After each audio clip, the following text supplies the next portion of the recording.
ഒരിക്കൽ ഒരാളൊരു കടൽ തീരത്ത് മൺകൂനകൾ കൊണ്ട് അയാളുടെ ആഗ്രഹത്തിലൊരു വീട് കെട്ടി. നിമിഷ നേരം കൊണ്ട് ആ വീട് കാറ്റ് തകർത്ത് കളഞ്ഞു. അദ്ദേഹം നിരാശനായില്ല. വീണ്ടും അതേ വീട് അദ്ദേഹം പുനർനിർമ്മിച്ചു. കാറ്റും നിരാശനായില്ല, അത് വീണ്ടും തകർത്ത് കളഞ്ഞു. അങ്ങനെ ദിവസങ്ങളോളം ഈ പ്രക്രിയ തുടർന്നിട്ടും ആ വീട് പൂർത്തീകരിക്കുവാനോ അതിനെ കാറ്റിൽ നിന്ന് രക്ഷിക്കുവാനോ അദ്ദേഹത്തിന് കഴിഞ്ഞില്ല.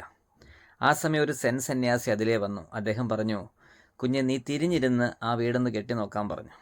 അദ്ദേഹം അങ്ങനെ തിരിഞ്ഞിരുന്ന് വീട് കെട്ടി. കാറ്റ് വന്നു, കാറ്റ് കടന്നുപോയി.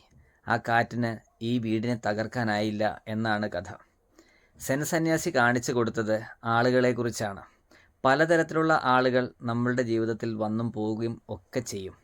എന്നാൽ നമ്മളുടെ മനസ്സിനെ സ്വാധീനിക്കത്തക്ക രീതിയിലേക്ക് നമ്മൾ വിട്ടുകൊടുത്താൽ നമ്മളുടെ മൺകൂനകൾ ഓരോ തവണയും ചവിട്ടി മെതിച്ചുകൊണ്ട് ആ കാറ്റ് കടന്നു പോയിക്കൊണ്ടേയിരിക്കും. അതുകൊണ്ട് കാറ്റിൻ്റെ ദിശ മനസ്സിലാക്കി വീടുകൾ കെട്ടിത്തുടങ്ങുക.